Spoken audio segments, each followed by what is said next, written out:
네, 반갑습니다. 오늘 공청회 사회를 맡은 울산연구원 황진호입니다. 네, 반갑습니다.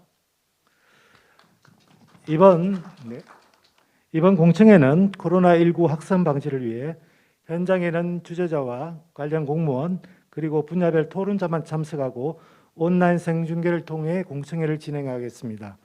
시민 여러분의 양해와 많은 관심 부탁드립니다. 자, 지금부터 동해안권 발전 종합계획 변경에 대한 공청회를 시작하겠습니다. 국민의례는 생략하겠습니다. 공청회에는 울산시 최평한 정책기획관님과 토론 진행을 위한 울산대학교 이재원 교수님을 포함 전문가 여러분들이 참석해 주셨습니다. 공청회 진행 순서를 말씀드리겠습니다. 먼저 울산시 정책기획관님의 인사 말씀, 그리고 울산연구원의 종합계획 변경안 발표, 그리고 전문가 지정토론 및 의견 수렴 순으로 진행됩니다. 유튜브를 통해 시청하시는 분들께서는 궁금한 사항을 실시간으로 올려주시면 전문가 토론 후 가능한 부분에 대해서는 답변을 드리도록 하겠습니다. 다음은 최평한 울산광역시 정책기획관님의 인사 말씀이 있겠습니다. 박수로 맞아주시기 바랍니다.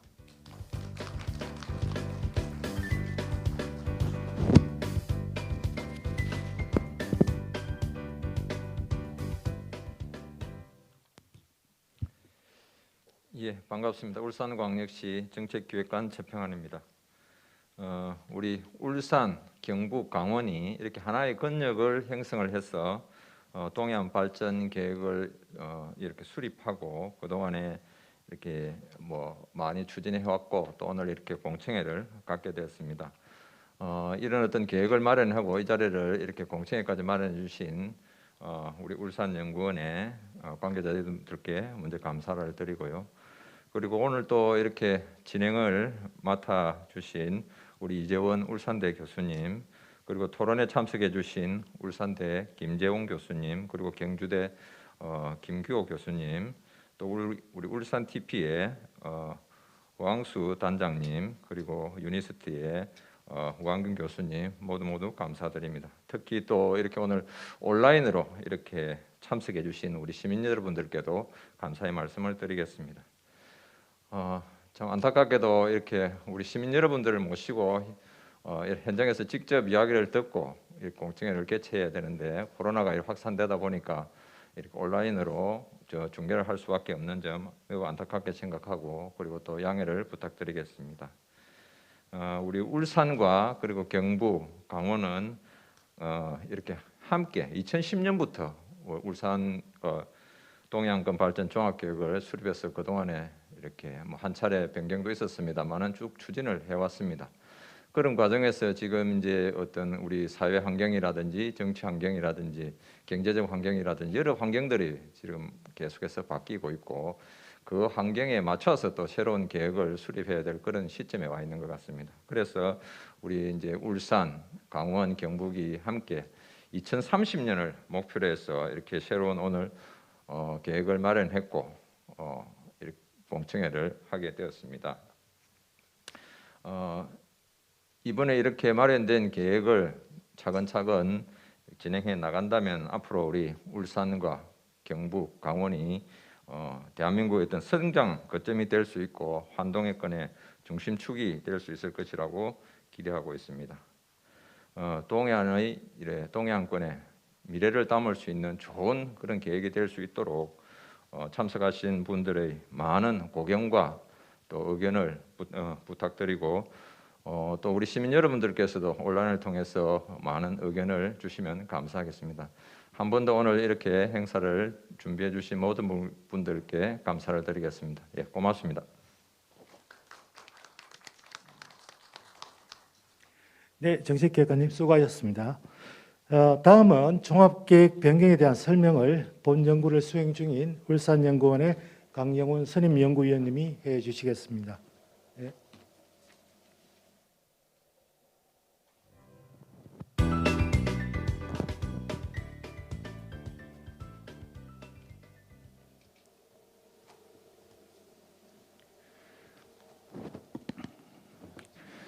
예, 반갑습니다. 울산연구원의 강영훈입니다.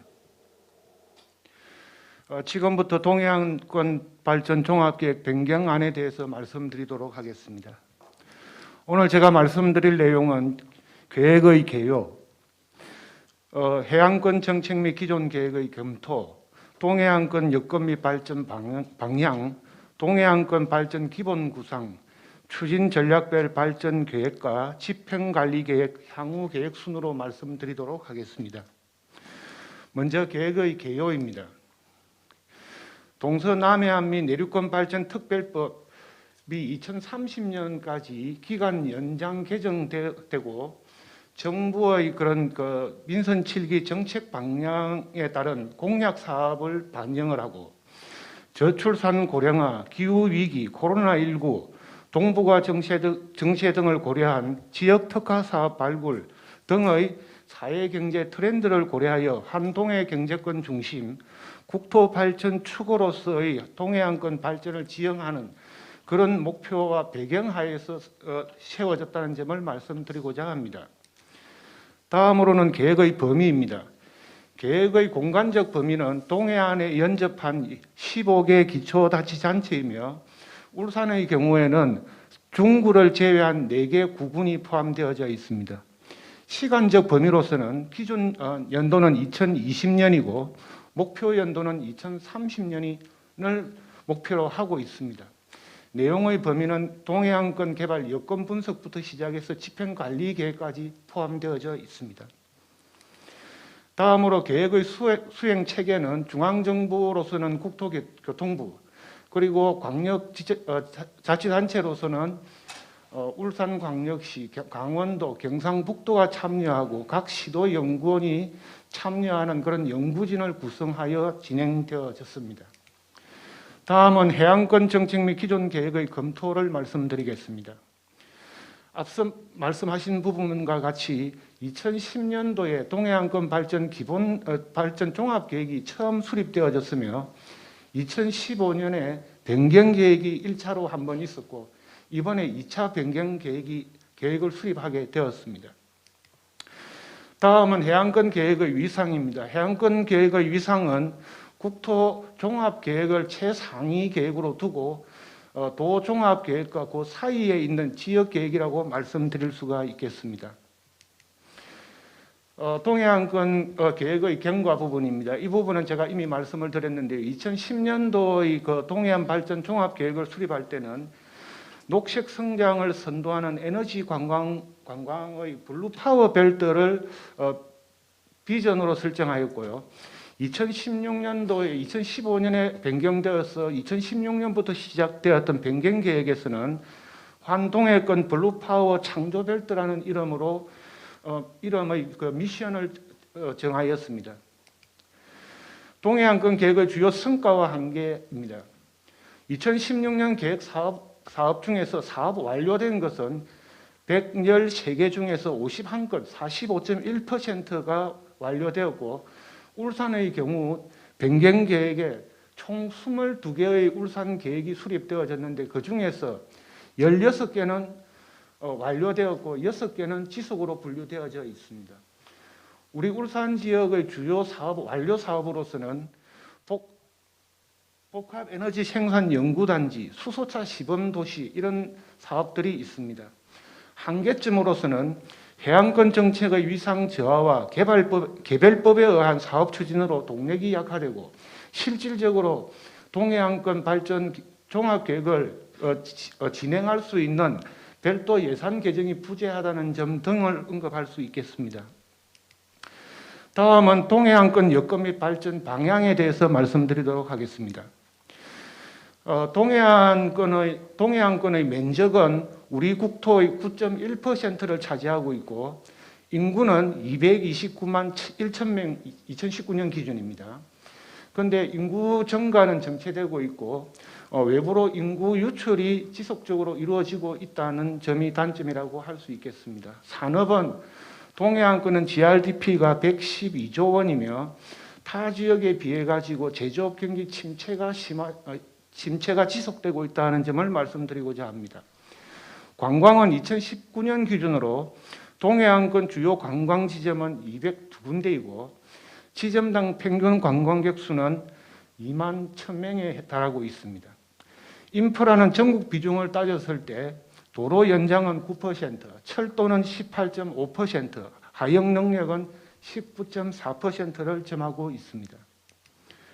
동해안권의 잠재력으로서는 성장 잠재력이 큰 환동해권과 협력이 용이한 지리적 입지라는 점이 있고 수려한 자연환경과 풍부한 역사 문화 자원, 해양 자원을 보유하고 있으며 국가기관 산업의 중추 지역이며 한반도 에너지의 공급 거점이라고 할 수 있겠습니다.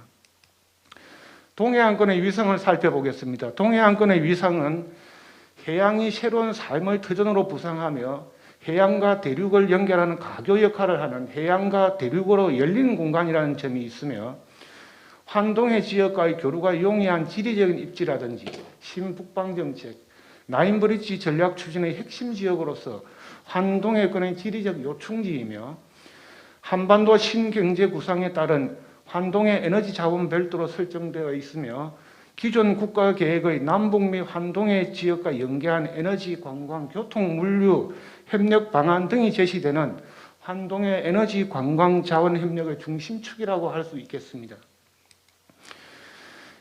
이러한 앞서 있었던 내용을 종합적으로 분석하자면은 동해안권의 장점은 환동해 경제권의 지리적 요충지라는 것, 그리고 자연환경 관광 자원을 보유하고 있다는 점, 경제 성장을 주도하는 국가기관 산업의 거점이라는 점 등이 장점으로 부각되어질 수 있으며 산업 기반이 편중으로 동해안권 불균형 발전이라든지 사회 간접 자본 낙후로 인한 동해안권 지역 간 연계 미흡 등이 약점이며 기회 요인으로서는 코로나19로 인한 지역 공동체의 관심이 부상하고 있으며 글로벌 시장 확대, 북극해 항로 개발 등 국제 환경 변화 등이 기회 요인으로 언급될 수 있습니다. 다음으로는 위협 요인입니다. 위험 요인으로서는 코로나19에 따른 관광 등 지역 서비스 산업이 지금 힘든 상태이며 글로벌 경기 둔화에 따른 지역 산업의 위축 등이 위협 요인이라고 말씀드릴 수가 있겠습니다. 따라서 강점과 기회 요인은 극대화할 수 있는 동해안권 에너지 자원 협력 추진이라든지 그리고 국제 관광 거점 조성 등을 계획의 과제로 삼고 있으며 강점은 살리고 위험 요인은 회피할 수 있는 기후 위기 및 4차 산업혁명 등 에너지 신산업을 육성하고 지역의 주력 산업을 고도화하는 그런 계획을 수립하였습니다. 약점은 가장 최소화하고 기회 요인은 극대화할 수 있는 계획으로서는 교통 인프라 확충을 통한 국제 교류 기반 강화, 국가 균형 발전을 위한 동해안 인프라 투자 확대 등을 계획하고 있습니다. 그리고 약점과 위험 요인을 최소화할 수 있는 청정 이미지를 활용한 관광 산업 육성이라든지 생태 자연 환경 보전 및 휴양 산업 육성 등을 계획하고 있습니다. 다음으로서는 동해안권 발전 기본 구상에 대해서 말씀드리겠습니다. 동해안권의 기본 방향으로서는 동북아시아의 새로운 경제권이자 국제적 관광 지역으로 발전시키고 지역별 발전과 장기적 국토 발전 축을 형성하는 해양권 정책의 정체성을 살리고 제5차 국토종합계획과 한반도 신경제 구상을 반영하고 한국판 뉴딜을 실천하는 정부 정책 방향과의 정합성, 그리고 마지막으로 환동의 시대를 선도하는 동해안 벨트와 미래 키워드를 고려한 동해안권 발전 방향을 재설정하는 동해안권의 위성과 기능 강화에 초점을 두고 있습니다. 비전과 목표의 재설정입니다. 핵심 주제어로서는 환동의 시대, 지속 가능성, 한국판 뉴딜, 융합, 혁신 성장, 균형 발전, 연대와 협력, 포스트 코로나 등을 고려하여 이번 계획 변경 계획에서는 지속 가능한 환동의 블루 파워 벨트를 미션으로 정했으며 제조업과 관광 중심의 서비스업 기반이 균형을 이뤄 삶의 질과 경제적 기회를 고루 누리는 경제 공동체 형성과 상생 발전을 고려한 함께 잘 사는 경제 공동체 구현, 연대와 협력의 환동의권 발전을 목표로 삼고 있습니다. 이러한 비전과 목표를 근거로 한 추진 전략으로서는 에너지 산업의 신성장 동력화, 글로벌 신관광 허브 구축, 산업 고도화 및 신산업 육성, 한동의 소통 연계 인프라 확충 등을 전략으로 삼고 있습니다. 이에 따른 2030년의 동해안권 모습을 저희가 그려보았는데요. 중국, 러시아, 일본 등 환동의 주요 도시와의 교류 협력 확대, RCEP 협력 거점, 북극해 항로 핵심 경유지로 부상하는 환동해 교역의 중심지 역할과 동해안 남부권 중심에서 동해안 축으로 성장 거점을 확대하는 국토 발전의 거점, 울산에서 고성까지 이동시간 단축으로 동해안권 주민의 연대 강화와 적정한 삶의 질과 경제적 기회를 누리는 다문화 국토 공간을 조성하는 다중심 경제 공동체를 2030년의 동해안권 모습으로 저희가 그려보았습니다. 따라서 이러한 형태를 공간 구성으로 본다 그러면은 동해안 수소 협력 벨트라든지 그리고 관광과 기타 등등 다양한 그런 어떤 벨트를 형성을 하고 있으며 동해 남부권은 융복합 에너지 단지 구축이 예정되어져 있습니다. 다음으로는 계획 지표입니다. 계획 지표는 경제, 관광, 기반시설, 에너지 산업의 4개 분야로 저희가 설정을 해봤었는데요. 생산 유발은 약 30조 8,711억 원 정도 될 것으로 예상하고 있으며 부가가치는 13조 4,200억 원 정도를 예상하고 있습니다. 다음으로 관광 분야는 관광지 방문객 수로는 22,400만 명 정도, 그리고 체류 방문객 수는 730만 명으로 저희가 예측을 해보았습니다. 기반 시설로서는 철도 연장이 531km 정도, 도로 연장은 77.8km 정도가 되겠습니다. 다음으로 에너지 산업 같은 경우는 수소 충전소가 수소 충전소를 2030년까지 동해안권에 25개소, 수소 배관망은 약 500km를 예상을 하고 있습니다. 다음은 핵심 사업의 선정 및 평가에 대해서 말씀드리겠습니다. 3개 시도에서 총 21개 핵심 사업을 선정하였고 그중에 에너지 4개, 관광 11개, 산업 4개, 인프라 2개를 선정이 되었는데 울산시에서는 총 6개 사업을 신청을 하였고 2000년 6월에서 11월 사이에 104개 사업 중 시도별 자체 발굴을 통해서 선정하였습니다. 2000년 11월과 12월에 핵심 사업 선정평가위원회를 구성하여 핵심 사업을 평가하였으며 우측에 있는 총 사업이 핵심 사업이 되겠습니다. 울산 지역에서는 에너지 분야에 있어서 수소 경제를 선도하는 울산 경제 자유구역 개발 등 6개 사업이 되겠습니다. 다음은 추진 전략 발전 계획에 대해서 말씀드리겠습니다. 에너지 산업의 신성장 동력화를 위한 전략 구성으로서 울산과 경북 지역을 중심으로 하는 에너지 산업 벨트 조성이 되어 있고 이 속에는 다양한 사업들이 있는데 다음 페이지에 설명드리도록 하겠습니다. 첫 번째는 미래 수소 경제 생태계 구축 부분입니다. 이 속에는 수소 전주기 체계 구축과 두 번째는 국가 핵심 성장 산업으로서 수소 산업 육성을 선도하는 수소 산업 활성화 2개로 나누어져 있는데 우리 울산 사업으로서는 수소 경제를 선도하는 울산 경제 자유구역 개발 사업이 포함되어져 있습니다. 다음은 에너지 산업벨트 조성 부분에 대해서 말씀드리겠습니다. 기후변화에 대응하고 신성장 동력 창출을 위한 에너지 신산업 육성과 확산을 하는 사업으로서 울산 지역 사업으로서는 동부가 오일가스 허브 조성 사업이 포함되어져 있습니다.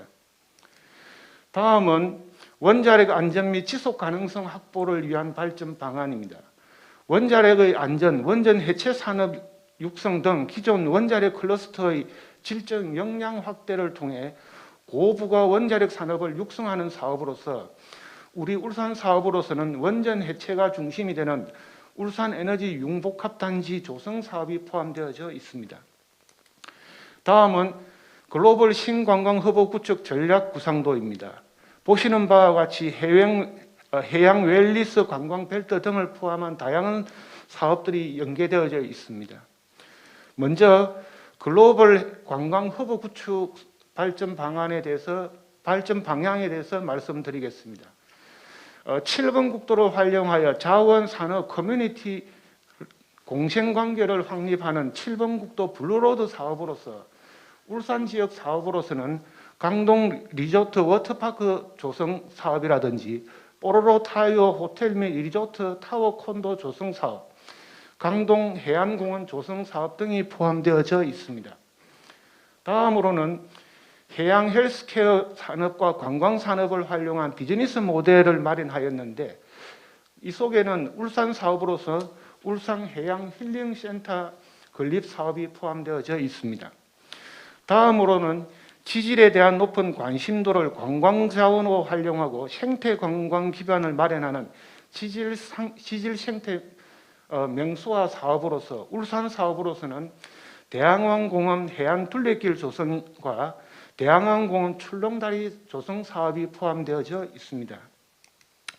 다음으로는 해양 웰리스 관광벨트 구축 발전 방안입니다.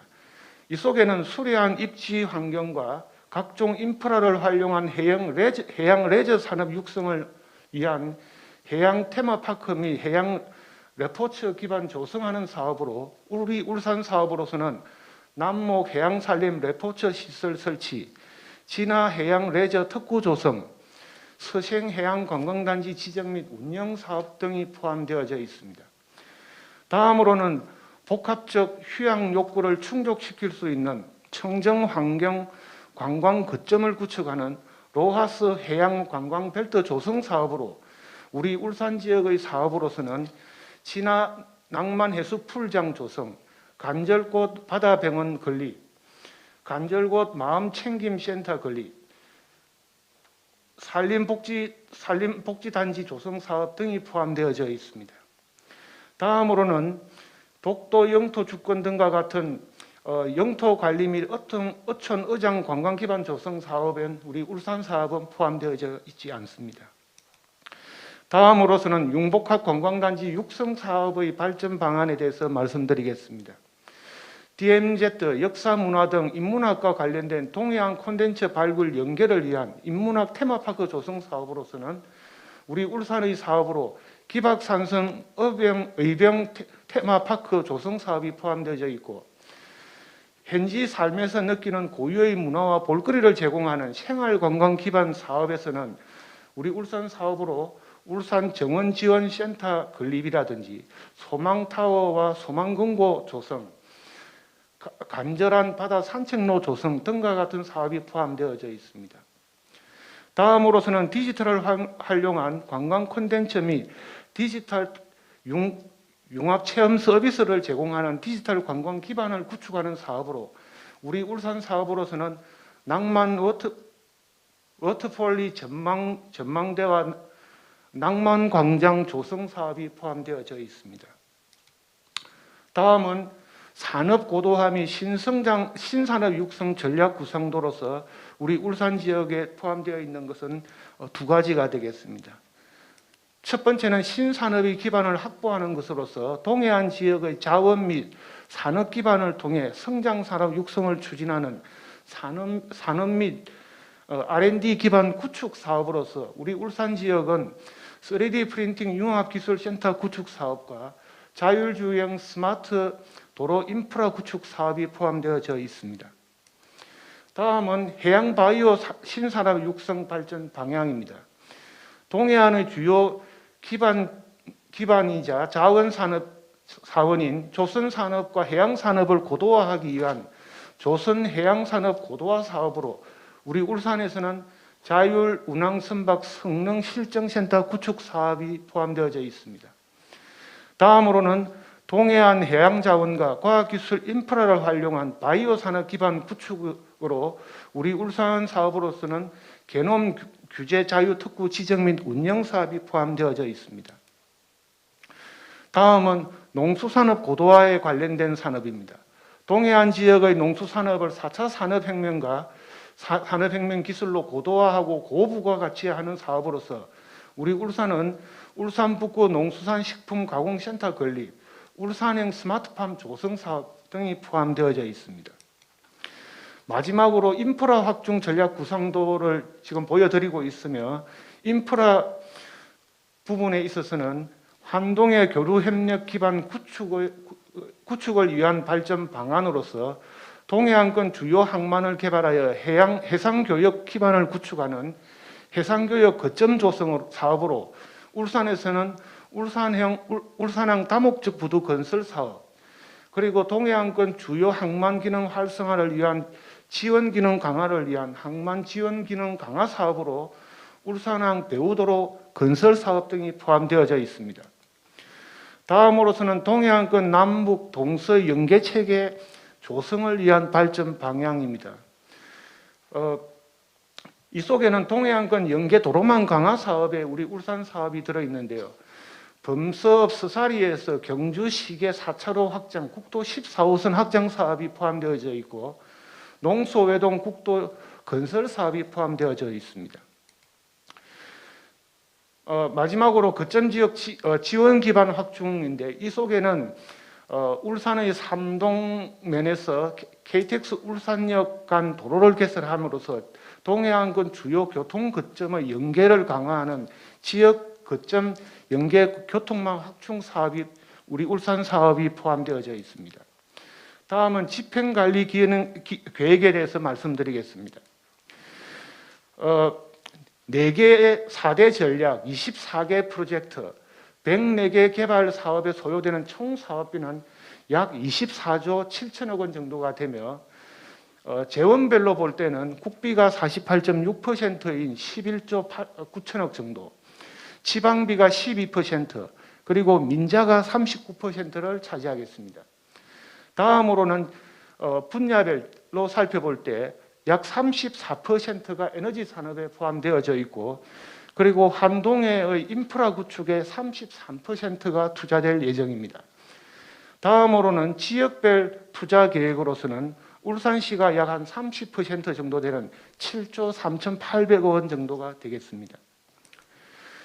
이에 따른 파급 효과를 살펴보면은 생산 유발 효과가 약 한 30조 9천억 정도, 부가가치가 13조 4천억 정도, 고용 창출이 20만 4,800명 정도가 되겠습니다. 이 중에서 지역별로 보게 되면은 울산광역시에는 생산 유발이 9.2조, 부가가치는 4조, 고용 창출은 6만 1,800명이 되겠습니다.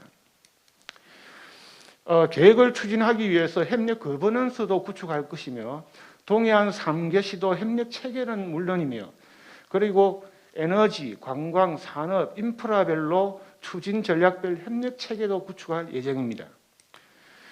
사업의 추진 방식은 해안내륙발전법에 근거한 개발 사업, 타법에 근거한 개발 사업, 국토부 투자 선도지구 지정에 따른 방식으로 혼합되어져 있다고 말씀드리겠습니다.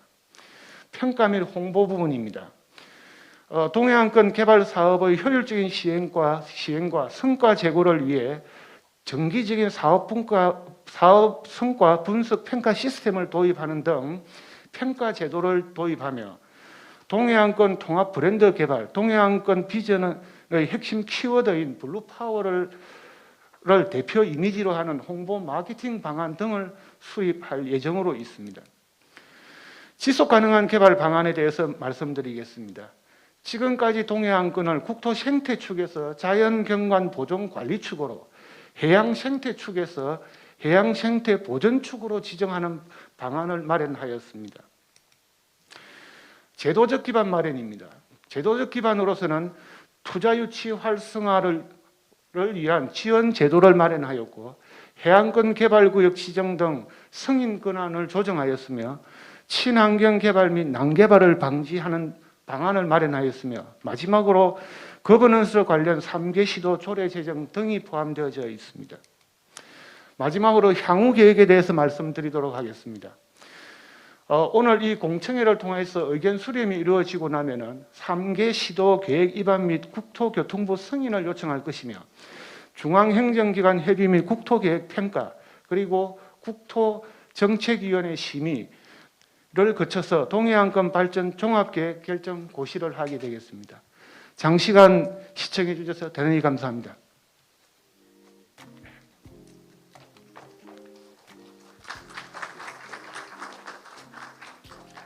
네, 강용 박사님 수고하셨습니다. 이어서 설명을 들으신 변경안에 대한 토론과 의견 수렴이 있겠습니다. 지정 토론은 울산대학교 이재용 교수님의 주재로 진행되며 울산대 김재용 교수님, 경주대 김규호 교수님, 울산테크노파크의 우왕수 당자님 그리고 유니스트의 우항균 교수님이 토론을 해주시겠습니다. 먼저 토론에 들어가기 전에 토론하실 분들을 간략하게 소개해 드리겠습니다. 오늘 토론 진행을 맡으신 이재원 교수님은 현재 울산대학교 디자인학과 교수로 재직 중이며 울산광역시 경관위원회 위원장을 역임하셨습니다. 그리고 김재용 교수님은 울산대학교 행정학과 교수로 울산도시기획위원회와 공공기관 이전위원회 위원으로 활동하셨습니다. 그리고 김규호 교수님은 경주대학교 대학원장을 역임하셨고 문화관광산업학과 교수로 현재 재직 중이십니다. 그리고 우왕수 단장님은 울산테크노파크 에너지기술 지원단장으로 한국수소산업협회 이사를 맡고 계시고 우항균 교수님은 유니스트 기술경영 전문대학원에 재직하고 계십니다. 현재는 기술창업교육센터 센터장을 또 역임하고 계십니다. 자, 그러면 지금부터 이재용 교수님께서 자장을 맡아 진행해 주시겠습니다. 진행을 맡을 울산대학교의 이재원입니다. 앞으로 이 동해안권 발전 종합계획에 대해서 강영훈 박사님으로부터 포괄적인 계획안에 대해서 이야기를 들으셨습니다.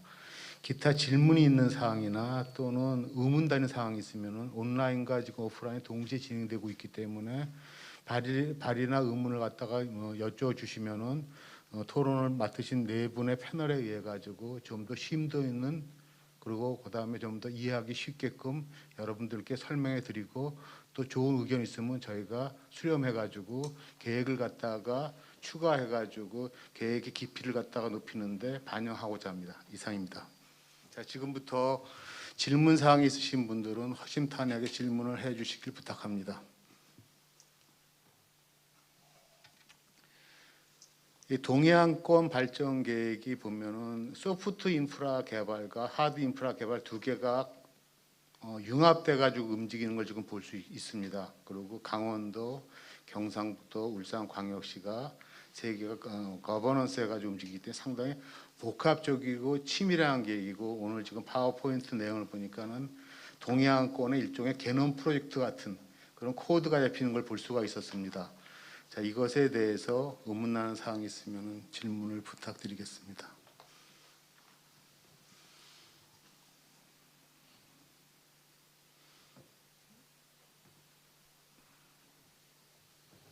네. 일단은 이 이야기를 갖다가 좀 더 구체적으로 질문을 받기 전에 지금 우왕수 단장님이나 우리 그 옆에 가신 김재영 교수님, 그 다음에 김기호 교수님, 우왕균 교수님한테서 약간의 이 전체에 대해서 틀을 갖다가 잡아주는 이야기를 갖다가 키노트 형식으로 받도록 하겠습니다. 순서여가지고 우왕균 단장님이 조금 몇 말씀 부탁드립니다. 예, 저 울산 테크노파크 우왕수입니다. 오늘 그 동해안권 발전 계획에 의해서 에너지 산업이 사실은 동해안권에서 중요하게 취급되는 이유를 우리가 먼저 아는 게 중요하다고 생각됩니다. 에너지를 많이 쓰는 산업이 사실은 동해안권에 다 위치해 있기 때문에 먼저 첫 번째로 중요하고요. 부산 같은 경우는 이제 물론 여기에 빠져 있지만 울산은 석유화학 산업을 통해서 화석 연료를 가장 많이 사용을 하고 또 CO2를 배출하는 지역이고, 포항은 이제 제철 산업 때문에 CO2 배출하고 에너지를 굉장히 많이 쓰고, 또 강원도 삼척으로 넘어가면 삼척 동해 같은 경우는 그 시멘트 공장이 있어서 굉장히 에너지를 많이 쓰는 지역입니다. 그러니까 지금까지 에너지를 많이 쓴 지역에서는 화석 연료 기반의 에너지를 썼기 때문에 온실가스하고 탄소 중립에 대한 국제적인 규제에 걸릴 수밖에 없습니다. 그래서 이거를 바꿔주기 위해서 에너지 산업의 중요성이 지금 대두되고 있고요. 특히 이제 화석 연료가 이제 일몰 시대에 접어들기 시작하면서 그럼 이 CO2 배출에 대한 것을 어떻게 회수하고 CO2를 전환할 것인가 문제, 그리고 그럼 화석 연료를 사용하지 않으면 어떤 에너지를 가지고 이것을 맞춰가야 될 것인가, 총량에 대해서 맞춰가야 될 것인가가 중요한 문제로 지금 떠오르고 있습니다. 신재생 에너지가 우리가 중요하게 생각되는 것 중에 하나가 바로 앞으로 산업과 또 인당 사용되는 에너지 양은 시대가 지날수록 점점 더 높아져 가고 있습니다. 그게 비근한 예로 자율주행차 같은 경우는 지금 여러 가지 통신량이 굉장히 많아지기 때문에 에너지 사용량이 굉장히 높아집니다. 그럼 거기에 필요한 에너지를 어떤 방법으로 공급해 줄 것인가? 결국은 지금 재생에너지를 통한 전기와 그리고 신에너지인 수소를 통해서 이 에너지를 공급해 줄 수밖에 없습니다. 그래서 지금 현재 동해안 벨트 쪽에 울산과 경북, 강원도 쪽에서는 이런 이유 때문에 다 수소 산업을 1차의 성장 산업으로 다 지금 올려놓고 있습니다. 어느 지역이든지 물론 잘할 수 있는 지역에서 이걸 하면 좋은데, 지금 기존의 우리나라 주력 산업의 3대 주력 산업을 울산이 가지고 있지 않습니까? 그래서 자동차 산업과 그 조선 산업, 화학 산업을 울산이 가지고 있는데, 이 산업이 에너지 전환을 적절하게 해주지 못하면은 이 지속 가능한 산업이 없어질 수 있는 아주 심각한 문제에 지금 빠질 수 있습니다. 가령 자동차 산업 같은 경우는 지금 2025년부터 내연기관 차를 운행하지 않는 나라가 생기면서 현대자동차가 수출에 굉장히 중요한 문제가 지금 발생되기 시작했습니다. 그럼 이 내연기관 차에 대한 고용 문제, 그다음에 생산 인프라 문제를 친환경 차인 수소나 전기차로 채워주지 않으면 울산의 산업 자체가 위기가 올 수밖에 없습니다. 그래서 이런 문제를 해결할 수 있는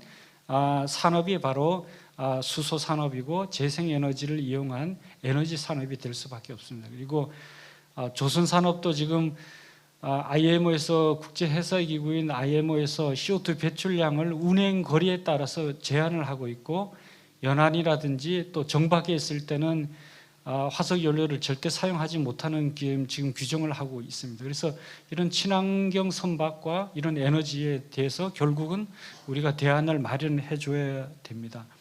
삼척 같은 강원도 같은 경우는 삼척의 원자력 발전이 이제 없어지면서 이 발전 산업 자체를 수소 쪽으로 지금 전환시켜 가고 있는 중이기 때문에 이 에너지 산업을 어느 지역이 먼저 선점해서 끌고 가느냐에 따라서 산업 자체의 모양이 달라지기 때문에 에너지 산업이 굉장히 중요하고, 또 한 가지 보탠다면 이제 CO2의 배출에 대한 것을, 온실가스 배출에 대한 것을 어떤 방법으로 어떻게 해결할 것인가가 하나의 큰 산업이 될 수 있고, 또 여기에 대해서 큰 그 자금 흐름으로부터 해서 새로운 그 기관들이 설립될 수 있는 중요한 시점에 지금 봉착해 있습니다. 그래서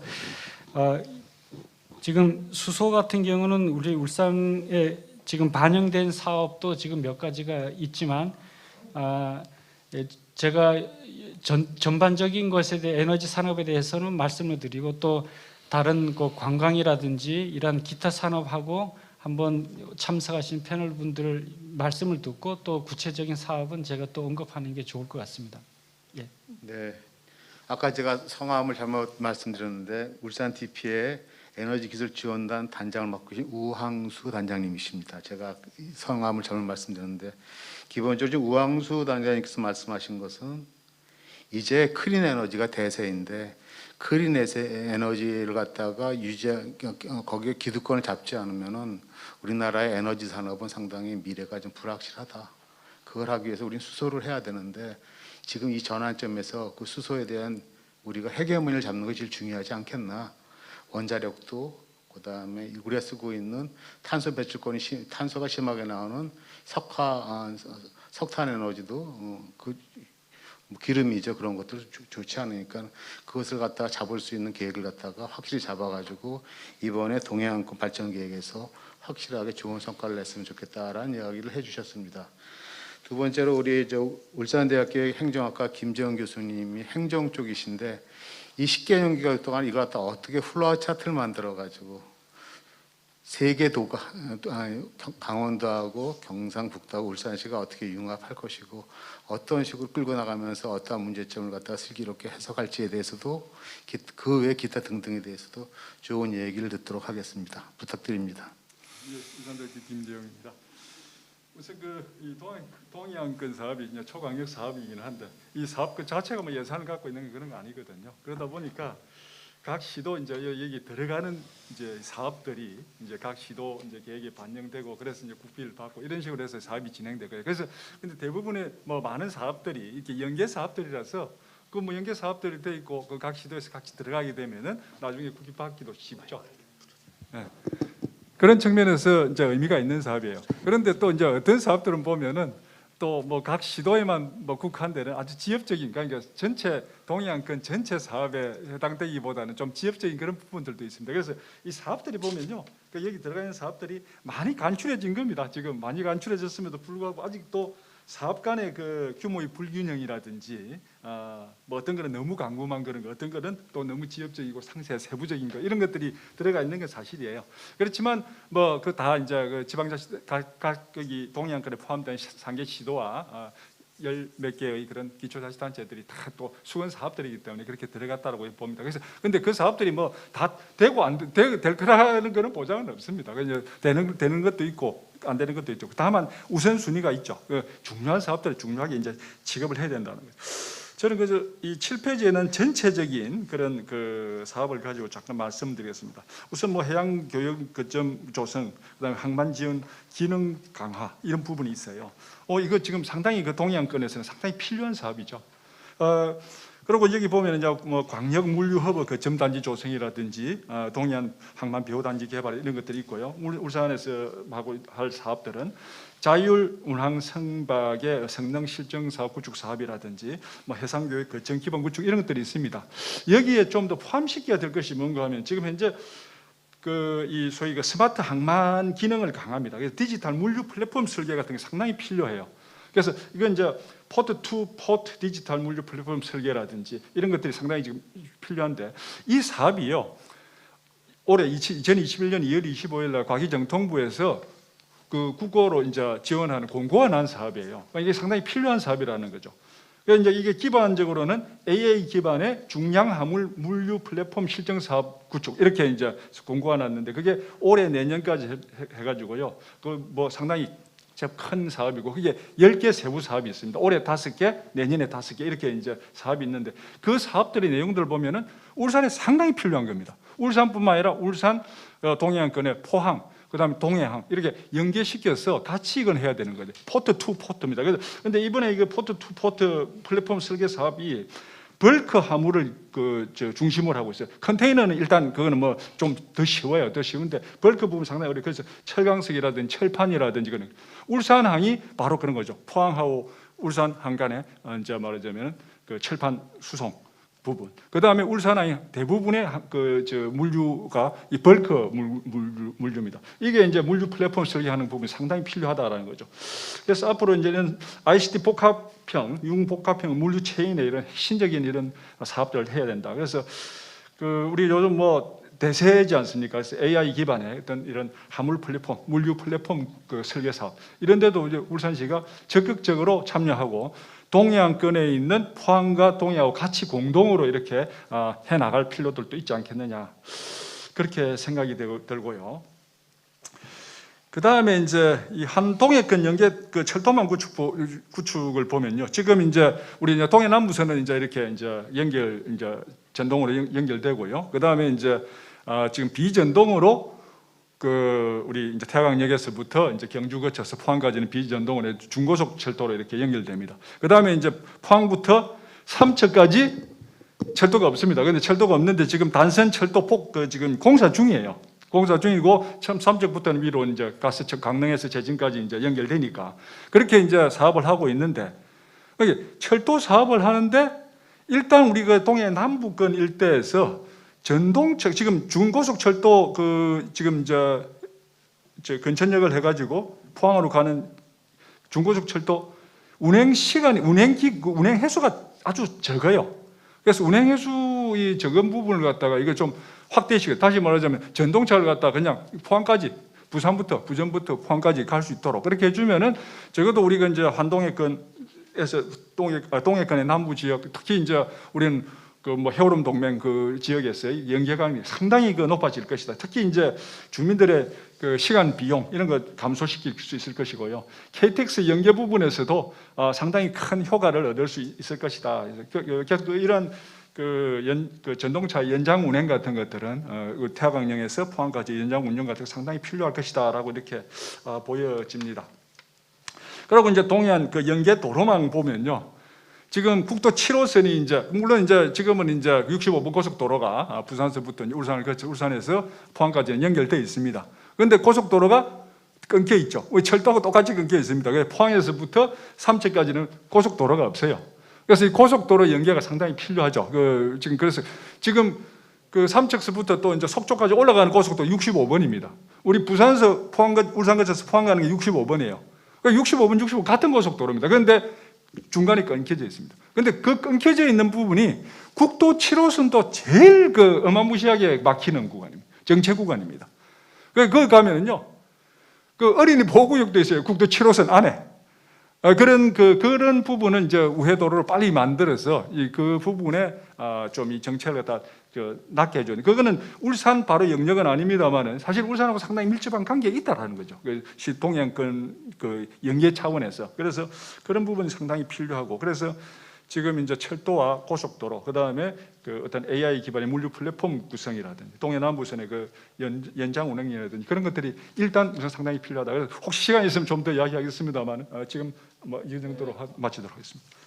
우리 김재원 교수님께서 좋은 지적을 갖다 하셨는데 각 시와 두 개의 도가 갖고 있는 그 자신네들이 원하는 수건 사업도 있고 우선순위가 있는데 그것을 갖다가 모두 복합하다 보니까는 약간의 계획이 조금 계획으로만 끝나지 않을까 하는 우려가 있다고 말씀해 주셨고요.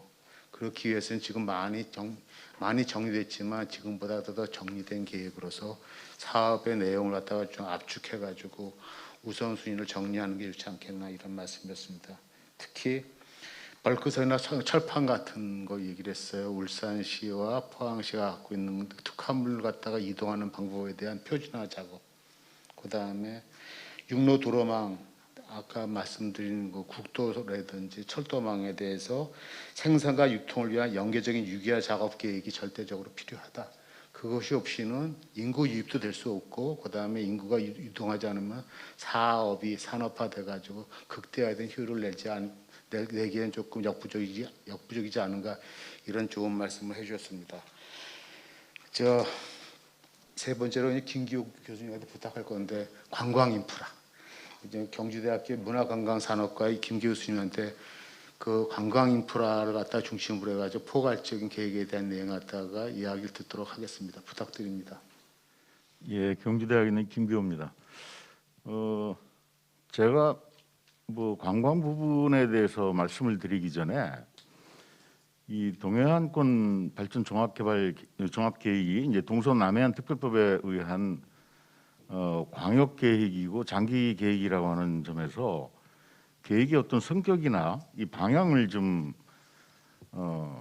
사업의 그 실현성을 염두에 두고 한번 말씀을 드려보겠습니다. 이게 15개의 기초자치단체로 구성된 3개 광역자치단체가 그 공간 범위로 이렇게 포함되어 있다고 하는 점에서 이 사업 추진이 연계 사업 같은 경우는 이게 제대로 될 것인가? 이거부터 의문이 돼요. 그 여기 울산 지역하고는 관계가 없지만 지금 대구 경북의 행정통합 때문에 굉장히 시끄럽거든요.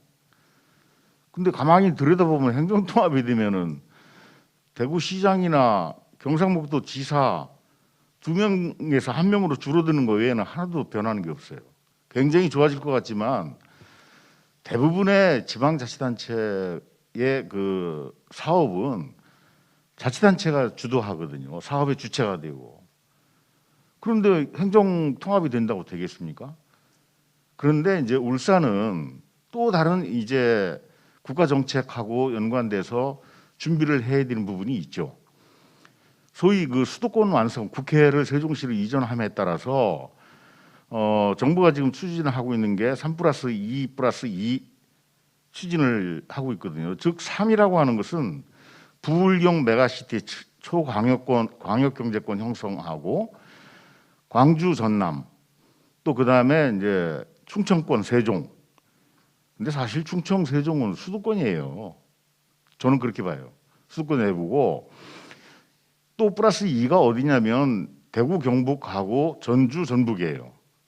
나머지 낙동강 오리알 비슷한 강원도하고 제주도가 그냥 끼워 맞추기로 3+2+2로 이렇게 하고 있는데 부울경만 이렇게 염두에 둔다면 인프라 구축에 있어서 일테면 일본의 그 간도 지역에 대비해서 간사이 지역의 광역 연합이 그 형성돼서 하는 거는 결국은 교통망 체계에 의한 도시 연남화가 되기 때문에 그 광역 연합이 되는 것이거든요.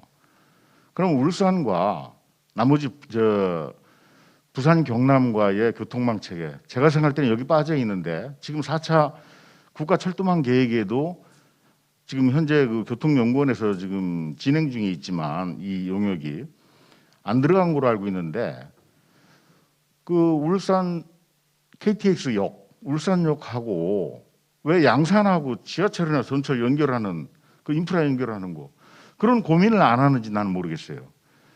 이게 동해 중부선, 동해 남부선이 이제 원래 금년 6월달에 완공하기로 돼 있지만 또 연기되는 것 같아요. 2021년 6월로. 2022년을 목표로 동해 중부선이 이제 아까 그 김 교수님 말씀하셨지만 이 동해 중부선이 이렇게 이제 완공이 된다면 이 강원도, 경상북도, 울산 지역이 역세권을 갖다가 어떻게 활용할 것인가 이런 고민들이 여기에 담겨야 되는데 그런 게 없어요. 이제 그런 점들이 이제 전체적인 문제에서 한번 고민해봐야 될 분야인 것 같고 그래서 저는 과거에 2016년부터 이렇게까지 한 사업이 113개 중에 51건만 쉬운 한 건만 실현이 됐다는 건 45.1%밖에 안 된다. 이거 왜 이렇게 그 계획 실현이 안 됐는가? 그거를 뒤돌아보는 것이 필요할 것 같아요. 이게 사업 추진 체계상의 문제가 있는지 국비로 원래 진행을 해야 되는데 국비 재원 조달이 잘 안 된 것인지 그 원인 진단 문제를 하고 나서 앞으로의 우리가 지금 104개인가요? 이 104개 사업 중에 이제 선도 사업 21개가 있지만 앞으로 이 추진할 수 있는 104개 사업을 계획이 베이프 플랜으로 끝나는 게 아니고 정말 실현 가능한 계획으로 이렇게 한다면 과거에 왜 실현 안 된 이유를 다시 답습하면 안 되겠죠. 이제 그런 점들이 한번 우리가 고민을 해봐야 될 것 같고 어차피 사업의 추진 주체가 기초자치단체이고 또 광역자치단체가 이제 서로 이렇게 나눠져서 협력을 한다면 사업 추진 방식을 독일의 그 슈투트가르트의 그 광역연합이라든가 일본의 이제 물론 관광에 관련된 부분이긴 하지만 오사카를 중심으로 해서 교토, 고베, 나라 여기가 연대한 그 오사카 역사 가도 같은 거, 그다음에 일본에서 소위 그 북알프스 지역이라고 하는 그 알펜 루트 같은 경우 현 단위 광역 협력 체계가 어떻게 이루어지고 있는가 이런 것들을 한번 사례로 삼아서 경상북도 그다음에 이제 울산광역시 그다음에 강원도가 협력하는 그런 체계들이 지금 추진 체계에서 나와줘야만이 이 계획이 그냥 계획으로 끝나는 것이 아니고 실현 가능한 게 아니겠는가 그런 지금 말씀을 드리고 그다음에 이 전제로 볼 때 아직 계획이 이제 완성이 된 게 아니지만 지난 7월인가 8월에 정부가 이제 K 뉴딜 정책을 발표했단 말이에요. 그러면 이 디지털 뉴딜 정책하고 관광하고 또 이제 문화 분야하고 그 디지털 산업하고 연계시키는 그런 사업의 꼭지 발굴이라든가 어떤 가이드라인 내지 방향 이게 담아져야 되겠고 그다음에 그 그린 뉴딜 정책 같은 경우가 지금 이 동해안 지역에 이제 에너지 벨트하고 밀접한 관련이 있다면 이게 수소 에너지뿐이 아니고 그린 에너지 분야의 풍력이라든가 그다음에 태양광에 그 관련된 부품 산업 육성도 이 울산의 그 산업도시하고 연관돼서 그 중요한 과제다. 이제 그런 것들이 지금 한번 고민해봐야 될 부분인 것 같고요. 그다음에 이제 그 관광 분야로 이렇게 해서 이렇게 보면은 이 해오름 동맹도 현재 운영하고 있거든요. 해오름 동맹 하고 있는데 그와 관련한 그 일본 뭐 7번 국도 뭐 블루 그 로드인가요? 뭐 여기 이런 쪽에서도 지금 반영이 돼서 광역 협력 또는으로 이제 할 수 있는 사업들이 이제 뭔가 이게 지금 눈에 보이지 않는 것 같고 그다음에 그 아까 보니까 강동 리조트 워터파크나 뽀로로 타요 호텔 이거 민간 사업이 하는 거 아닌가요? 이게 왜 이게 우리 공공 부분에서 그 계획을 해서 사업 주체가 어딘지 물론 민자 유치 대상은 여기 포함시킬 필요가 없을 것 같고 그다음에 관절 곳에 너무 사업이 집중돼 있는 것 같아요. 특화시킬 필요가 있는 것 같고 그래서 저는 이러한 것들이 결국 이 광역적인 사업이긴 하지만은 실제 내 팔 내가 한다. 각 기초자치단체에서 수건 사업 같은 것들을 제안을 해가지고 이게 광역자치단체로 가고 이제 각 뭐 강원연구원, 대구 경북연구원, 울산연구원으로 이렇게 가서 이게 그냥 이렇게 되는 그 평면적으로 가는 것이 아니고 지역별 비교 우위를 해서 특화될 수 있는 사업이 뭐고 연계될 수 있는 사업이 뭔가 이런 게 지금 정리돼서 제시됐으면 하는 그게 계획 실현 가능성이 좋은 게 아닌가 이렇게 생각합니다. 이상 마치겠습니다. 이규 교수님이 포괄적인 이야기에 대해서 다시 정리를 해주셨는데 사실은 각 지자체의 이익이 우선되기 때문에 잘못하면은 큰 틀이 망가질 수도 있다. 그리고 그것이 과연 실현 가능성이 있게끔 가야 되는데 광역협력체계 쪽으로 해서 포괄적인 조정이 좀 필요하지 않나 이런 말씀하시는데 아까 강영원 박사님 말씀하셨다시피 이것이 공청회 끝나가지고 올라가게 되면 한번 조정을 합니다. 그 조정을 해가지고 다시 정리가 되기 때문에 이게 이럴 때 김규호 교수님의 이야기를 갖다가 다시 한번 수렴해가지고 조정하는 게 좋지 않을까 이런 좋은 말씀을 들었습니다. 마지막으로 유니스트의 우 교수님한테 물론 기술경영자문대학원에 계시지만 이 이야기 이 발전 계획에 대해서 포괄적인 얘기를 갖다가 한번 코멘트해 주시길 부탁드립니다. 네, 유니스트 기술경영전문대학원에 있는 우한근입니다. 뭐 다른 부분들은 다른 분들께서 좀 상세하게 말씀을 해주셔서 저는 이제 주로 산업 고도화 및 신산업 육성 파트를 좀 보고 있는데요. 제가 받은 느낌은 이렇습니다. 이제 이 산업 고도화, 신산업 육성 여기 있는 프로젝트 내용을 보면은 이제 각 지자체별로 하고 싶어하고 해야 될 것들을 이렇게 쭉 이제 나열을 해놨는데 이 사업들을 보면은 정말 뭐 울산, 경북, 강원도 이런 데에서 산업이 고도화될까, 신산업이 육성될까라는 질문을 다시 한번 하게 되는 게 맞는 것 같아요.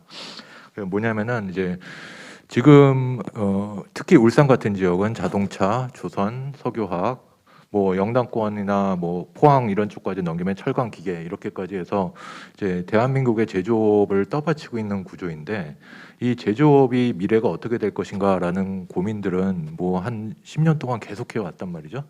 그런데 여기에서는 이제 그 전환이라는 종류, 제조업의 고도화는 사실은 있는 거를 버리고 새로운 것만 하자라는 건 아니고 지금 가장 큰 구조를 가지고 있는 것들을 어떻게 더 고도화시키고 발전시켜서 전환시킬 것인가에 대한 고민이 녹아 들어가야 된다라고 생각을 합니다. 그런 취지에서 지금 나와 있는 프로젝트들이 필요한 건 맞는데 다 지자체별로 필요하고 그렇기 때문에 올라와 있을 텐데 거기에 좀 추가를 해서 지금 근간이 되고 있는 제조업들의 문제들을 어디에서부터 해결할 수 있을지 그런 고민들이 좀 드러나는 프로젝트가 들어가야 된다고 생각을 해요. 그런 취지에서 제가 이제 생각하는 것들은 한 두 가지인데 첫 번째는 이제 기존 제조업의 고도화, 뭐 스마트 팩토리도 요즘 많이 얘기가 나와 있고 뭐 이런저런 얘기들이 나와 있는데 거기에서 좀 고민을 해봐야 될 문제들은 디지털 뉴딜도 있고요. 거기에서 이제 기존 제조업의 부가가치를 높이기 위해서 정보기술을 활용하고 뭐 인공지능이나 뭐 이런 것들을 활용하자 뭐 이런 이야기들이 굉장히 광범위하게 퍼지고 있잖아요. 그런 부분에서 저 중요한 부분 우리가 놓치고 있는 부분들이 이 기존 제조업이 우리가 축적해왔던 그런 숙련 기술들 이런 부분들이 사실은 이러한 전환에 있어서 도움이 되는 그러한 중요한 소스 중에 하나거든요. 그런데 그 전환을 매개로 하지 않고 신기술을 그냥 플러그인 한다고 해서 이런 고도화가 이루어지지는 않습니다. 이게 현장에서도 사실은 많은 고민이 되고 문제가 되고 이제 실제 숙련 기술자 분들도 굉장히 애로사항이 많을 거고요. 왜 그러냐면은 미래 자기의 잡 시큐리티가 어떻게 될 것인가에 대한 고민도 많을 거고. 그래서 이런 부분들을 숙련 기술자에 대한 그러한 이제 서포트를 좀 체계적으로 하고 숙련 기술자에 대한 그 기술의 전수가 일정 부분들은 AI와 같은 신기술로 전수가 되고 일정 부분들은 이제 후속 세대의 전수가 되는 그러한 모양새들을 좀 고민을 해야 되지 않겠나 이런 생각이 들고요. 그래서 이제 작년에 제가 좀 찾아봤는데 그 이제 지금 산업인력공단에서 숙련기술 글로벌 숙련기술진흥원이라는 걸 운영을 하고 있습니다. 이제 그게 인천에 가 있는데요. 인천에 존재하고 있는데 사실은 수도권에 있는 숙련기술자 비율이나 영남권에 있는 숙련기술자 비율이 이제 비슷해요. 인구 수로 따 이제 등록되어 있는 이제 전문 인력을 보면은 그래서 이제 영남권에 뭐 지금 얘기가 나왔으니까 영남권에 대구 경북 이제 울산 나아가서는 이제 아래쪽까지 다 포괄할 수도 있겠죠. 그런 숙련기술진흥원과 같은 그런 인프라가 존재를 하고 그런 인프라가 단순히 숙련기술자들에 대한 서포트뿐만 아니라 이러한 제조 고도화를 어떻게 좀 연착륙시킬 수 있을 것인가 이런 데 대한 고민의 이제 출발점이 됐으면 좋겠다라는 게 하나고요. 또 하나는 이제 맨 첫 번째 에너지 신산업과도 연결이 되는데 역시 전환의 시점으로 보다 보면은 이 제조업들이 에너지를 이제 어마어마하게 쓰기 때문에 이 탄소 중립의 문제에 대해서 이제 조만간 문제가 이제 터지게 될 것 같습니다. 그런데 지금 나와 있는 에너지 파트에 나와 있는 프로젝트들은 주로 새로운 대체 에너지원을 개발하는 그런 기술에 집중이 돼 있어요. 그런데 생각을 해보시면 뭐 포스코나 현대중공업이나 현대자동차나 아니면 석유화학 기업들이 지금 같은 추세의 탄소 중립의 요구를 지금 진행되고 있는 기술 발전의 속도로 맞출 수 있을 것인가라고 생각이 된다면은 당연히 그거는 못 맞출 것 같습니다. 그래서 이 부분에 대해서 기존 기업들 그리고 그 밸류체인에 있는 그러한 뭐 벤더들, 공급업체들까지 다 포함해서 이 탄소 중립에 대한 요구들을 어떻게 맞출 수 있을 것인가에 대한 그러한 기술적인 부분들뿐만 아니라 사회 정체적인 부분들, 금융적인 부분들까지 포괄할 수 있는 그런 프로젝트가 하나가 이제 좀 들어가야 되지 않겠나 이렇게 생각을 하겠습니다.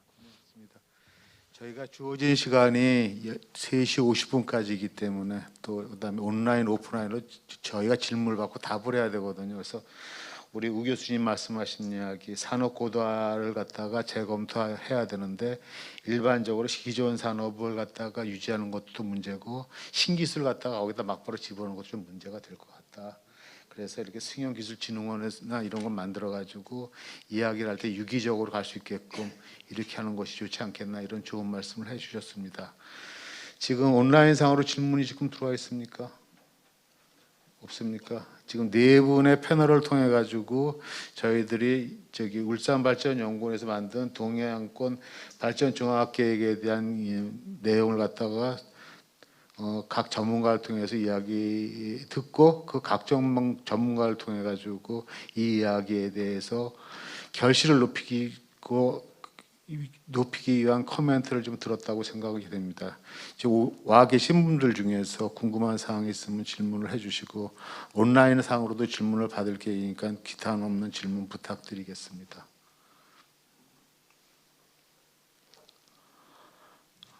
질문이 없으면요 제가 거꾸로 질문하시겠습니까? 네, 우 단장님. 제가 먼저 좀 말씀드리겠습니다. 지금 제일 동해안 발전에서 가장 먼저 사실 주목받고 인구 유출 문제는 결국은 직업에 대한 그리고 일거리에 대한 문제라고 생각이 됩니다. 이제 지금 경북 같은 경우도 지금 그렇고 특히 이제 울산도 앞으로 이 에너지 전환을 제대로 하지 못하면 기존 산업에 대한 와해가 바로 일어날 수 있는 아주 중요한 문제라고 생각됩니다. 그래서 지금 전 세계적으로도 RE100이라는 제도를 통해서 신재생 에너지를 갖고 만드는 제품이 아니고서는 이제는 팔 수가 없는 시대가 이제 금방 돌아오고 있습니다. 바로 그런 제도를 시행하고 있고요. 우리가 만든 반도체나 휴대폰, 자동차 이 선박 자체가 이제 앞으로 RE100을 만족하지 못하면은 수출할 방법이 없습니다. 그래서 이런 에너지를 우리가 어떻게 공급할 것인가. 그래서 부의식 풍력에서 나오는 동해안에서 전기를 갖고 수소를 생산해서 그 에너지를 공급하고 수소차를 만들어서 우리가 수출을 하고 또 친환경 선박을 만드는 이런 전체적인 선순환 구조의 에너지 전환은 반드시 필요하지만 이걸 연차별로 어떻게 할 것인가에 대해서 지금 하자 보니까 2030년까지 이 계획이 수립돼 있지만 제가 볼 때는 여기에 지금 에너지 쪽은 그 큰 틀은 지금 굉장히 잡혀져 있다고 봅니다. 특히 울산 같은 경우는 울산 경제자유구역을 통해서 울산이 앞으로 수소 산업을 통한 경제자유구역을 통해서만 이제 정부에서 정책 지원을 해주겠다는 것을 잡아놓고 그다음에 동부가 오일 허브, 그다음에 원전 해체에 관련된 그 에너지 융복합 단지 사업은 아주 좋은 사업 중에 하나인데 여기에 조금 더 부과해가지고 포함시켜야 될 문제, 에너지 산업이 사실 몇 가지가 있는데 조금 이 작업을 좀 몇 가지 좀 더 포함시켰으면 좋겠다고 생각되는데 우리가 지금 수소 충전소 문제는 수소차를 아무리 많이 만들어도 좋게 만들어도 충전을 할 수 없는 공간이면 바로 시민들이 불만이 나올 수밖에 없습니다. 그래서 수소 충전소를 정부 로드맵하고 울산시의 10대 프로젝트 중에 로드맵이 있습니다. 그래서 거기에 맞춰서 연차별로 좀 충실하게 이거를 설치할 수 있는 이 계획이 좀 들어갔으면 좋겠고요. 그리고 동해 남부선인 울산 태화강이 아마 그 수소 모빌리티 허브가 되려고 지금 하고 있고 지금 리모델링 작업을 하고 있는데요.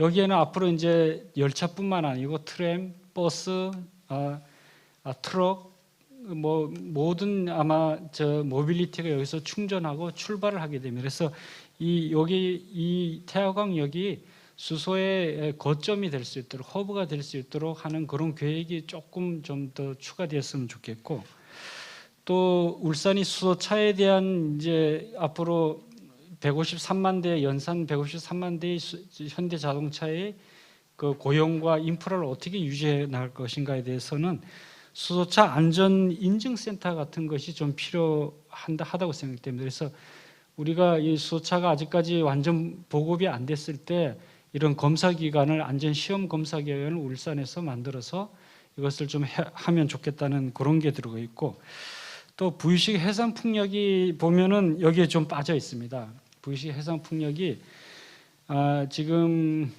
조만간 아마 발표가 있을 거라고 생각되는데 한국 석유공사, 현대중공업 이런 이제 국내 기업들이 공사나 민간 기업들이 본격적으로 부의식 해상 풍력 사업을 이제 시작하고 거기서 나오는 전기를 가지고 수소를 생산한다는 기지를 해양에다 설치한다는 그런 계획도 있습니다. 그래서 근데 여기에 대한 것은 지금 좀 빠져 있거든요. 그래서 그것도 좀 에너지 산업을 선점하고 미래 신성장 동력 산업을 발굴한다는 차원에서 좀 집어넣었으면 좋겠고. 우 박사님, 예, 우 욕심을. 박사님 너무 많은 시간 할애하시는. 너무 많습니까? 네, 지금 50분까지 써야 예, 예. 되는데 지금 우 박사님 지금 많은 시간 쓰고 있어요. 예.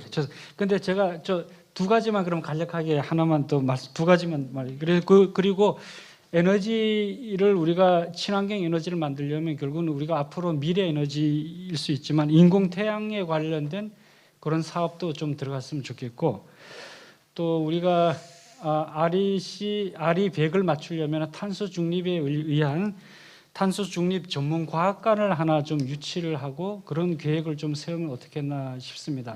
제가 상세하게 말씀 못 드리고 요것만 6개가 정도만 제안을 좀 드리고 싶습니다. 지금 좋은 말씀을 우 단장님께서 말씀하셨는데 지금 사업이 자꾸 늘어나고 있거든요. 근데 제가 지금 진행자로서 한 말씀 드리겠는데 시간은 얼마 없고 질문하실 분 계십니까?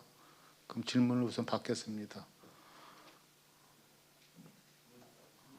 예, 마이크를 좀 옮겨주시죠.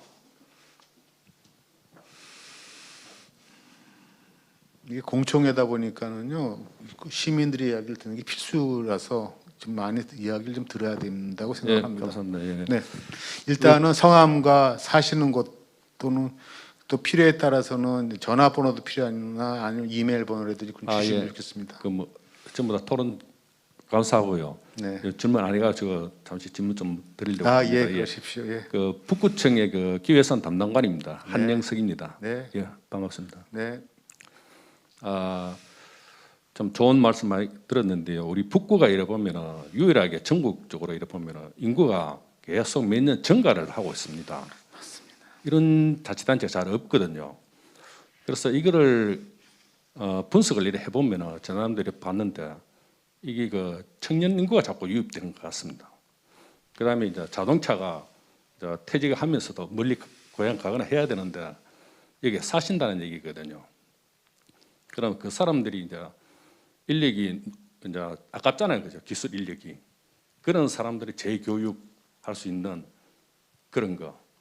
그다음에 또 이제 젊은 인구가 오다 보니까 청년 인구가 자꾸 오다 보니까 거기에 대한 이제 놀기에 볼거리 뭐 이런 게 잘 없거든요.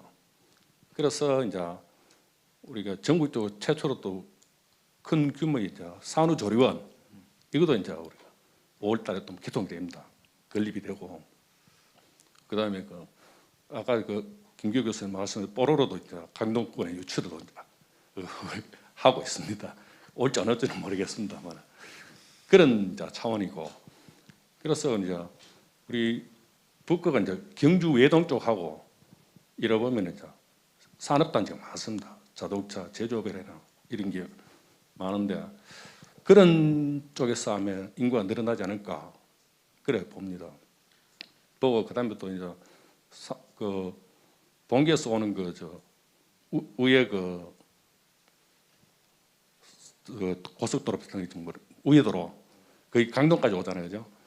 그래 그거 오면은 또 늘어날 것 같아요. 그래서 강동권에 이제 그게 부산 해운대 같이 이렇게 이제 개발을 하려고 이제 울산 시에서도 엄청 노력하고 있습니다. 그렇다면은 이제 이 노란잠이 북구하고 외동 쪽에 미개발 지역이 많기 때문에 그린벨트도 많고 북구가 그린벨트가 한 50%쯤 됩니다. 정확하게 말하면 48%쯤 됩니다. 이런 곳에 좀 청년 인구를 청년 정책 뭐 이런 그 프로그램이라든지 뭐 센터라든지 이런 게 좀 부족한 것 같아요. 그래서 유일하게 이제 동해남북 철도도 이제 폐선 문제가 되기 때문에 엄청난 땅이 또 확보가 됩니다. 그러다 엄청난 또 발전이 가져올 것 같고요. 그러다 보면 이제 울산 공항 이전 이거 이제 주민들이 입에서 나오기 시작하고 있거든요. 그 송정 역사가 이제 곧 들어서기 때문에 서울 가면 한 2시간 반밖에 안 걸리기 때문에 그런 미래에 대한 대책이 좀 필요하지 않을까 그래 생각합니다. 지금 북구청에서 오신 공무원께서 아주 좋은 말씀을 해주셨어요. 사업을 하는 것은 사람이 있어야 되는데 그 사람을 갖다가 재교육하는 그 사업도 사업이다. 지금 네 분의 패널께서 좋은 말씀하셨는데 그 하드코어보다 소프트코어도 좀 필요하고 거꾸로 또 이제 정년퇴직하시는 분들 있잖아요. 고령자를 위한 사업도 필요하지 않을까 이런 생각인데 그 대목은 좀 빠져 있지 않냐. 아주 좋은 말씀이세요. 저도 결론적으로 이 많은 사업을 하려면 결국 사람이 필요한데 사람은 계속 빠져가고 있거든요. 빠져가는 사람을 갖다 어떻게 유입할 수 있는가 이런 계획을 갖다 세우는 것도 중요한데 그 대목은 여기서 지금 이 사업에서 빠져 있습니다.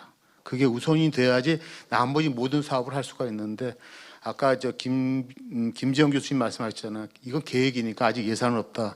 좋은 계획이 있어야지 중앙정부에서 예산을 따오고 그 예산 갖고 일을 할 수 있는 맨 인프라가 구축이 돼야지 사업이 성공적으로 갑니다. 근데 그러기에는 너무 딱딱하지 않나 이 사업이.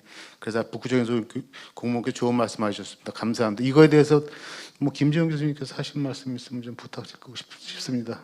뭐 상당히 좋은 말씀이고요. 특히 그 청년 인구 유입되는 데가 사실 북구 빼고는 뭐 거의 없어요. 그래서 그 청년들이 일할 수 있는 여건 이거 좀 이제 마련해 줄 필요가 있을 것 같고요. 그다음에 이제 그 베이비붐 재교육 이런 것들 재교육 센터라든지 이런 것들이 사실상 상당히 그 필요한 그런 시점이라고 봅니다. 오히려 뭐 그런 걸 해가지고 유입을 해야 되는데 지금 있는 사람들 갖다 좀 더 적극적으로 거기에 일을 할 수 있는 그런 기반을 마련해 주면 더 좋을 것 같고요. 공항 이전 이건 뭐 지금 조금 이제 조금 시기상조이긴 합니다만은 뭐 저 개인적으로는 그래. 저 개인적으로는 뭐 이제 공항이 없어져도 되지 않느냐 뭐 그런 그 생각인데 그런데 요즘 또 한편으로 보면요 그 비행기가 전에는 이제 큰 허브 공항으로 이제 가는 이런 추세인데 요새는 또 도시 대 도시로 가는 이런 직항 노선이 이제 저가 항공 이제 발전하면서 그런 경향이 커요. 그런데 울산은 사실 공항 이전할 데가 없어요. 실제로 보면은 지금 현재로서는.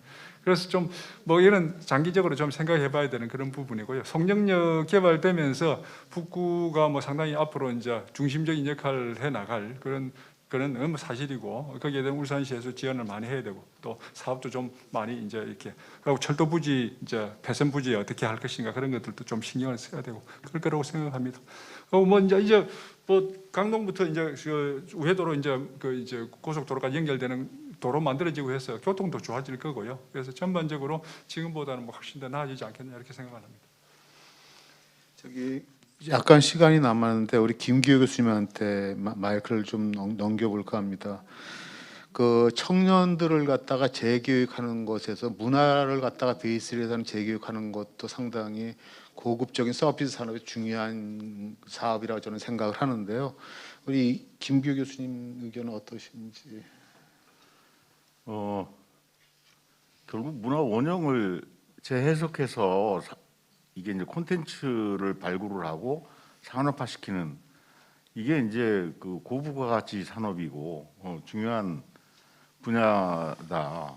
그래서 울산에도 이제 보면 문화적인 자원이나 뭐 이런 것들이 많이 있죠. 특히 선사문화나 뭐 이런 거를 좀 많이 활용할 필요가 있을 것 같고 그거를 이제 정부가 현재 추진하고 있는 K 뉴딜의 이제 그 디지털 뉴딜 쪽에서 VR이나 AR을 활용해서 이제 하는 건 결국 콘텐츠가 기반이 되거든요. 그 산업화되려면 그런 것들이 지역의 문화적 원형을 토대로 이렇게 해나가면 좋을 것 같다는 생각이 들고 기왕 말씀드리는 김에 저는 이런 말씀을 드리고 싶어요. 울산연구원에서 이제 이걸 진행을 하니까 이게 2030년 12월 31일까지 이 법률이 동서남해안 특별법이 한시법이거든요. 이 계획은 한시적으로 하는 거예요. 10년 내에 이 104개 사업이 얼마나 추진이 되겠습니까? 그러나 이게 실현 가능한 타당성 있는 사업 꼭지를 논하야 국토종합개발 계획이 됐든 울산광역의 그 계획이 됐든 해서 기재부를 설득해서 예산을 받아내는데 좀 도움이 될 것 같고 저는 이제 그 공항하고 이렇게 보면요.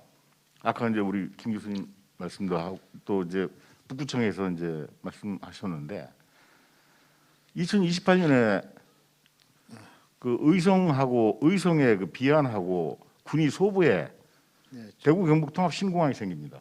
근데 지금 시간이 아, 예. 있어가지고 그렇게 그 말씀. 뭐 여기 울산 태화강역에서 지금 거기까지 1시간밖에 안 걸려요. 네, 지금 잠깐 말씀 중에 좀 유튜브를 통해서 김창현님께서 질문이 와 있어요. 동해안권 위상은 잘 설명을 갖다가 충분히 들어서 이해를 하겠는데 동해안권에서 지금 강원도하고 경상북도, 울산광역시 이렇게 있는데 그 세 군데에서 울산의 위상은 어느 정도가 되는지에 대해서 여기 있는 전문가들 중에서 어느 한 분이 좀 얘기를 좀 해주셨으면 좋겠다고 김창현님께서 질문이 와 있습니다. 어느 분께서 이야기를 좀 해주시겠습니까? 울산의 위상은 이 각 지자체 2개의 도와 1개의 시에서 어느 정도 위상이 있고 그 이 전체 사업을 끌고 갈 때 어떠한 흐름을 끌고 가는 것이 바람직한가 뭐 이런 내용인 것 같습니다. 단장님께서 말씀.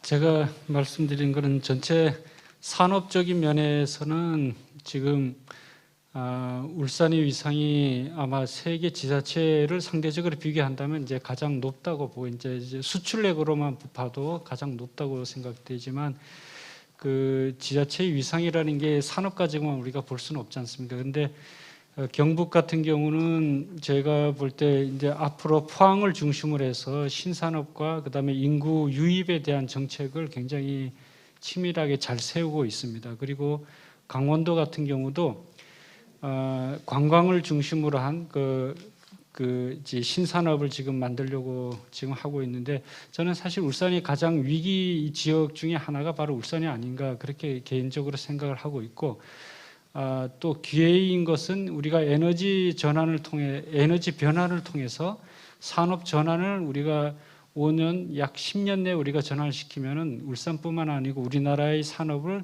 지속적으로 유지시킬 수 있는 좋은 기회가 바로 울산이라고 생각이 됩니다. 그래서 울산의 위상은 저희가 굉장히 우리나라에서도 중요하고 지금 현재 우리가 놓여 있는 산업도 아주 중요한 위치라고 생각이 됩니다. 네, 고맙습니다. 시간이 다 돼가지고 더 좋은 얘기를 들었으면 좋겠는데요. 시간이 50분까지라서 3시 50분까지라서 이곳으로서 동해안 발전 종합계획 수립을 위한 공청회를 갖다가 끝낼까 합니다. 말씀해주신 네 분의 패널들에게 깊은 감사를 드리고 경청해주신 시민 여러분과 그다음 온라인으로 말씀해주신 시민 여러분께 깊은 감사의 뜻을 전합니다. 이것으로서 공청회를 갖다가 모두 마치도록 하겠습니다. 감사합니다. 예. 5분의 교수님 수고하셨습니다만은 잠깐 끝나기 전에 안내 말씀을 하나 드리도록 하겠습니다. 예, 추가 의견이 있으신 분은 오늘 뭐 시간상, 공간상 또 의견을 다 못 받았는데요. 추가 의견이 있으신 분은 3월 15일 18시까지 울산광역시 홈페이지 고시 공고란이 있습니다. 그 공고란에 동해안권 발전 종합계획 변경안 공청회 개최 공고문 하단에 의견서 양식이 있습니다. 그 의견서 양식에 따라 작성하여 우편이나 이메일 혹은 직접 방문하셔도 됩니다. 등의 방법으로 제출해 주시면 저희들이 검토 후에 개인적으로 직접 답변해 드리도록 하겠습니다. 예, 이상으로 오늘 장시간에 동해안권 발전 종합계획 변경안에 대한 공청회를 모두 마치도록 하겠습니다. 바쁘신 와중에도 관심과 애정을 갖고 함께해 주신 여러분들께 다시 한번 감사의 인사를 드립니다. 네, 안녕히 돌아가십시오. 네.